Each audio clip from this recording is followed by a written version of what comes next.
বছরকে বিদায় দিয়ে নতুন বছরকে ফিরে আসছে, আমরা এই পানি খেলা উদযাপন করি। প্রথমে হচ্ছে আমরা বুদ্ধকে স্নান করি, তারপর বয়োজ্যেষ্ঠদেরকে গোসল করানো হয়, তারপর বন্ধু বান্ধব হলেও আমরা এই দিনটা পালন করি আর কি। পুরানো বছরকে বিদায় দিয়ে নতুন বছরকে শুভেচ্ছা ও মৈত্রীময় জল উৎসব পালন করে থাকি। সম্মিলিতভাবে ঐক্য হওয়ার জন্য, ঐক্য বন্ধন হওয়ার জন্য, আমরা সম্প্রীতি বজায় রাখার জন্য আমরা জেলা ভিত্তিতে আমরা কাজ করি।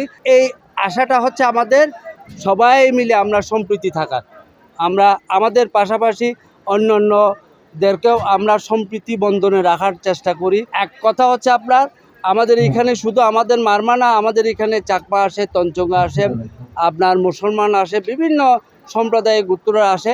আমাদের মূল প্রতিপাদ্যটা হচ্ছে ধর্ম যার যার, উৎসব সবার।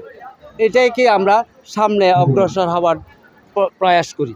এই পার্বত্য অঞ্চলের 13টি জাতিগোষ্ঠী ঐতিহাসিকভাবে কালক্রমে পরিক্রমায় আবহমান বলতে ঐতিহ্য সংস্কৃতি রক্ষা করে আসছে। সেই রক্ষাগুলো আমাদের করতে হবে। অধুনা উল্লেখ করা যেতে পারে যে কিছু কিছু জনগোষ্ঠী ওদের অস্তিত্বের সম্মুখীন, সেই অস্তিত্বের সম্পর্কে আমাদের এগিয়ে যেতে হবে। ওদের সংস্কৃতি ঐতিহ্যকে পালন করার জন্য যা যা প্রয়োজন উদ্যোগ আমরা পার্বত্য চট্টগ্রাম বিষয়ক মন্ত্রণালয় থেকে উদ্যোগ নেব। আমি একটি কথা বারবার বলে থাকি, সুষম উন্নয়ন, পার্বত্য চট্টগ্রামে সুষম উন্নয়ন হবে, 3 পার্বত্য জেলায় সুষম উন্নয়ন হবে এবং বাংলাদেশ যদি এগিয়ে যায় পার্বত্য চট্টগ্রাম সেভাবে এগিয়ে নিতে হবে। পার্বত্য চট্টগ্রামকে রেখে ফেলে বাংলাদেশের উন্নয়ন হবে না, এটা আমি বিশ্বাস করি। কিন্তু এই জন্য আমাদের সহযোগিতার হাত বাড়াতে হবে।